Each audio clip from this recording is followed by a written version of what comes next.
ভাঙতে পারবে না। কথা বোঝা গেছে? এটা এমন একটা সিসি ক্যামেরা, এটা আরশ থেকে ধরা আছে। কাজে আপনি কোন জায়গায় গিয়ে দাঁড়াইতেছেন, কার সাথে কথা কইতেছেন, গোপনে না প্রকাশ্যে, সব সিসি ক্যামেরায় ধরা পড়ছে। বাবা জাতু মা আমিলু হাদিরা ওয়া কুল্লু ইনসানিন আলজামনাহু তায়রাহু ফি উনুকি ওয়া নুখরিজু লাহু ইয়াওমাল কিয়ামাতি কিতাবান ইয়ালকাহু মানশুরা ইকরা কিতাবাকা কাফা বিনাফসিকা আল-ইয়াওমা আলাইকা হাসিবা। যাবেন কোথায়? To the point. আপনার এসিআর সবকিছু আল্লাহ আপনার সামনে হাজির করে দেবেন। কাজী জগতের কোন অবস্থাতেই আপনি আল্লাহর কোন একটি বিন্দুকে এড়াতে পারবেন না। কথা বোঝা গেছে? হযরত ইব্রাহিম আলাইহিস সালাম এবার কাবা ঘর হ্যান্ডওভার করলেন দোয়া দিয়া। বলুন, কাবা ঘর হ্যান্ডওভার করলেন কি দিয়া? দোয়া দিয়া। তাহলে আমরা যত ভালো কাজ করব তার শেষে কি করব? দোয়া করব। নামাজের মতো একটা ইবাদত, কঠিন ইবাদত কিনা? জি জি। আল্লাহ বলেন ওয়া ইন্নাহা লাকাবীরাতুন ইল্লা আলাল খাশিঈন। যারা আল্লাহকে ভয় করে তাদের কাছে নামাজ খুব সোজা, আর যারা চায় না ওদের কাছে নামাজ হিমালয় পর্বতের চেয়েও কঠিন। ওদের ঘুম ভাঙে না, আসসালাতু খায়রুম মিনান নাওম, চুপ চুপ কিসের আমার ঘুম ভালো, নামাজ ভালো না। নাউযুবিল্লাহি মিন যালিক। ওদের বেলা হয় বেলা 10টায়, ওদের বেলা উঠে বেলা 10টায়। আর ঈমানদার ব্যক্তি তাতাজাফা জুনুবুহুম আনিল মাদাজি ইয়াদউনা রাব্বাহুম খাওফান ওয়া তামআ। আল্লাহর ভয়ে যারা ভীত তারা কখনো ওই নামাজের সময় নিজকে কখনো পথে হাঁটায় না। নামাজের সময় তারা কখনো কোনো অন্যায় খারাপ কাজে কখনো নেয় না, নামাজের মজলিসে হাজির করে। হযরত ইব্রাহিম আলাইহিস সালাম তিনি হ্যান্ডওভার করলেন কাবা ঘর, আমাদেরকে তিনি এর মাধ্যমে শিখিয়ে দিলেন নামাজের মতো একটা ইবাদত। উযুতে ভুল হইতে পারে কিনা? পারে। সবাই বলে পারে। উযুতে ভুল হইতে পারে কিনা? পারে। নামাজের মধ্যে ভুল হইতে পারে না? পারে।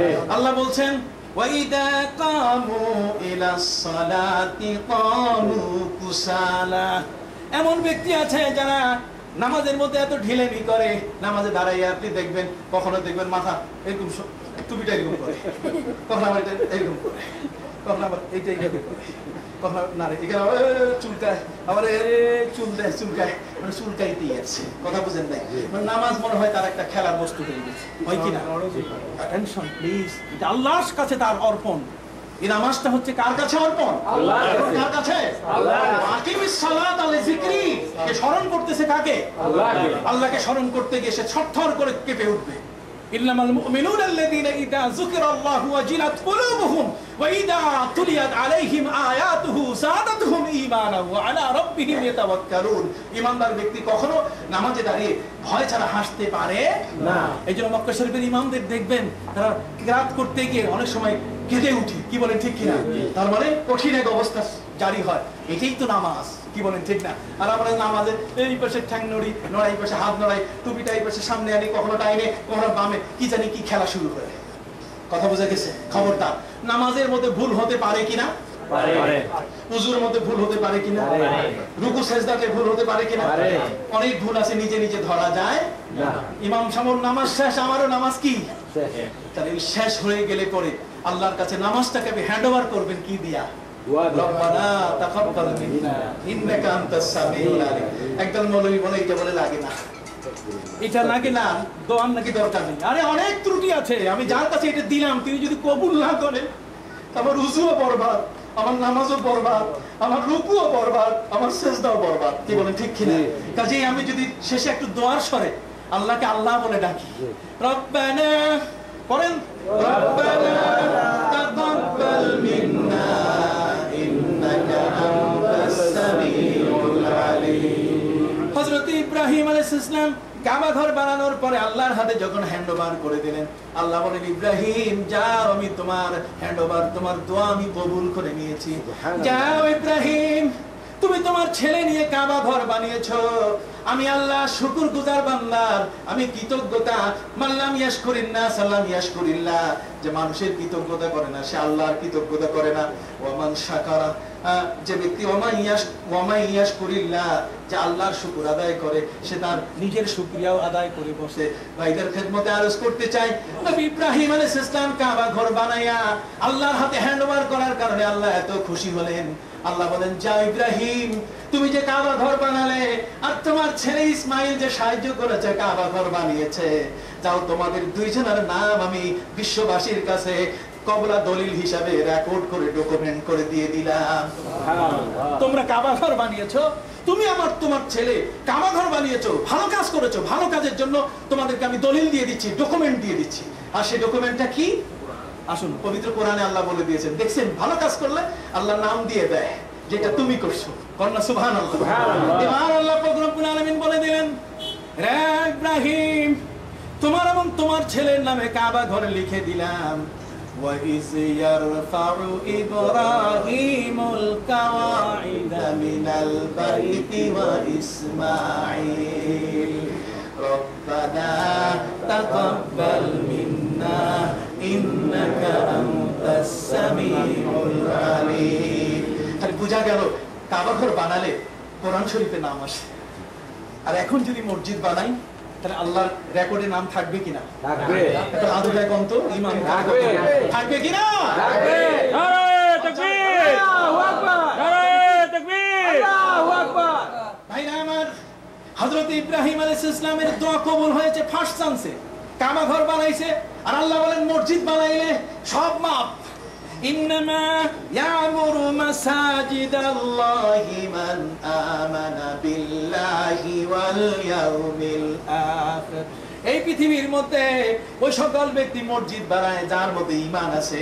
বেঈমানরা কোনোদিন মসজিদ বানায় না, কথা বল না। বেঈমানরা কোনোদিন মসজিদে চাঁদা দেয় না, বেঈমানরা কোনো মসজিদে 1 টাকাও দেয় না। ঈমানদার ব্যক্তি নিজে খাবার রেখে খাবারের থেকে একটা অংশ আল্লাহর রাস্তায় দিয়া বলে, আল্লাহ তোমার ঘরে নামাজ পড়বে, আমার জীবনের তো এমন কোনো কর্ম নাই, আমার জীবনের তো এমন কোনো নেক আমল নাই, আমি জানি না আমার মৃত্যুর পরে আমার সন্তানরা আমার জন্য দোয়া করবে কিনা। কিন্তু মসজিদের মধ্যে যারা সেজদা করবে, ওরা দোয়া করুক আর না করুক, সেজদাটার সওয়াব তো আমার আমলনামায় চলে আসবে। ভাইরা আমার, এই জন্যই পবিত্র কোরআন মজিদে আল্লাহ পাক রব্বুল আলামিন ইব্রাহিমকে ডকুমেন্টারি তার জন্য নির্বাচন দিয়ে দিলেন। তুমি নির্মাণ করেছো, তোমার নাম আমি লিখে দিলাম কোরআনে। বিশ্বে কিয়ামত পর্যন্ত যত মানুষ আসবে তোমার নাম জানবে, কিয়ামত পর্যন্ত যত মানুষ আসবে তোমার ছেলে ইসমাইলের নাম জানবে। এই জন্য তাদের দুজনের ক্রেডিট হলো কাবা ঘর তারা তৈরি করেছে। কি বলেন, ঠিক কিনা? আর ওদিকে একটা পাহাড় কি কান্দে, কন্যা পাহাড় কি কান্দে। কষ্ট হচ্ছে আপনাদের? পাহাড় কি করে? কান্দে। ইব্রাহিম আলাইহিস সালাম আল্লাহর জিজ্ঞাসা করলেন, আল্লাহ পাহাড় তো কান্দে। আল্লাহ বলেন, আমি ওরে জিজ্ঞাসা করেছি, রে পাহাড় তুমি কান্দো কেন? পাহাড় বলে, আল্লাহ কাবা ঘরের স্টোন হওয়ার সুযোগ পেলে আমার জীবনে আমি ধন্য হতাম। দেখেন, পাথর কাবা ঘরের স্টোন হতে চায়।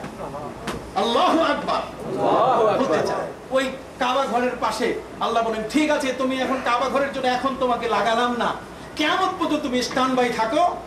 তোমার নাম হলো জাবালুল কাবা। তোমার নাম কি? কাবার পাহাড়। তোমাকে এমনি অ্যাক্সেস রাখা হলো। যদি কাবা ঘরের কোনোদিন স্টোন পরিবর্তন করে তাহলে তোমাকে কেটে তোমার অংশ দিয়ে কাবা ঘরের সেই বাকি নির্মাণটুকু হবে। ওই যেখানে খসে আনা হয়েছে সেখানে রিপ্লেসমেন্ট করা হবে তোমাকে, কাজে তুমিও তখন কাবার অংশ হয়ে যাবে। এখন কাবা ঘর থেকে প্রায় 400 মিটার দূরে বা 500 মিটার দূরে বা তার চেয়ে কিছু বেশি হতে পারে সম্মানিত সুদী, সেখানে জাবালুল কাবা আছে। যে কাবা ঘর আল্লাহর কাছে কেঁদেছিল যে আল্লাহ ওই পাহাড়গুলোর সুযোগ দিলেন, আমারও একটু সুযোগ দেন নাই কেন? আমিও তো একটু চাই এই কাবা ঘরের সাথে শরীক হতে। ভাইরা, আমরা আপনাদের খেদমতে আরজ করতে চাই, আমরা ওই পাহাড়ের মতো আল্লাহর কাছে আবেদন করতে পারি কিনা? জোরে বলেন, পারি কিনা? এই যে একটা মসজিদ, এই প্যাটারসন ইসলামিক মিশন কর্তৃক আয়োজিত মসজিদে ফেরদাউস, কত বড় একটা সুন্দর নাম। আমি একসাথে আপনাদের হাত চাই যে আজকে যদি এর একটু বাকি অংশ আছে, কিছু ঋণ আছে, অল্প একটি ঋণ, সেই ঋণটা যদি পরিশোধ করার আপনারা যদি সুযোগ গ্রহণ করেন, আমি মনে করি ইনশাআল্লাহ ইব্রাহিম আলাইহিস সালাম হযরত ইসমাইলের নাম যেমন কোরআনে আছে, আল্লাহর রেকর্ডে আপনাদের নাম চলে আসবে, কোনো সন্দেহ নাই। এই মসজিদের কিছু অংশ যেটা কেনা হয়েছে পুরা, আর কিছু অংশের ঋণ আছে, এটা $64,000 মতো। হাজিরিন, এই অংশটুকু আপনাদের এখানে 64 জন মানুষের পক্ষে সহজ। কি বলেন, ঠিক কিনা? আল্লাহ আপনাকে অনেক সম্পদ দিয়েছেন, অর্থ দিয়েছেন। হযরত ইব্রাহিম আলাইহিস সালাম ইসমাইলের ভূমিকায় আল্লাহর সবচেয়ে প্রিয় ঘর কাবা, আউয়ালু মা ইউসআলু ইয়াউমাল কিয়ামাতি আল আবদু মা ইয়াসজুদু। বান্দা যখন সিজদা করে তখন ওই সিজদাটাই আল্লাহর কাছে ওই বান্দাকে নিয়ে দেয় কাছে। আকরাবু মা ইয়াকুনুল আবদু ওয়া হুয়া সাজিদ। বান্দা যখন সিজদায় পড়ে এর চেয়ে আর কাছে যাওয়ার মতো ক্ষমতা কারো থাকে না। সিজদার ঘর মসজিদ, এই মসজিদ আমরা তৈরি করতে চাই কিনা বলুন? চাই। কিছু করে বলেন তো, চাই কিনা? চাই। হাত উঠাবেন না, কেমন কেমন মনে হচ্ছে? কি ভাই, আমি তো আমার নিজের জন্য চাই নাই, আমি তো আপনাদের কাছে এক বস্তা বই নিয়ে আসি নাই যে বই আনছি কাজে এটা $20 $30 হলে আমার $300-500 হয়ে যাবে, আমি এগুলো দেশে নিয়ে যাব না। আমি এসেছি আল্লামা সাহেব কেবলা ফুলতলি রহমতুল্লাহ আলাইহির পক্ষ থেকে, ওই জমিন থেকে, বাংলার জমিন থেকে আপনাদের কাছে কিছু যদি ভালো কথা বলা যায়, যদি এই কথাগুলো আপনাদের পছন্দ হয়, যদি মনে রাখার মতো হয়, ইবাদতে যদি সাহায্য করে, তাহলে এটাই হবে আমার জীবনের বড় ধরনের পাওয়া। কথা বুঝতে পেরেছেন? সম্মানিত সুধী, এই জন্য আমি আপনাদের খেদমতে আরজ করতে চাই, আছেন কি আপনাদের মধ্যে কেউ এই ক্ষুদ্র ঋণটুকু পরিশোধ করার জন্য $5000 দিতে পারেন? এমন কেউ কি আছেন? কোন একজন বান্দা এখানে যদি একটু মেহেরবানি করে বলেন যে হুজুর আমি দেবো ইনশাআল্লাহ $5000, আমার উপার্জন থেকে আল্লাহর ঘরের জন্য আমি অবশ্যই উৎসর্গিত করলাম। আজকের এই ওয়াজ, আজকের এই মাহফিল, আজকের এই আলোচনা, আজকে আমি কোরআনের আলোচনার সাথে সম্পৃক্ত হতে চাই। জীবনের অনেক অর্থ আপনি ফেলে যাবেন কবরে, আর এগুলো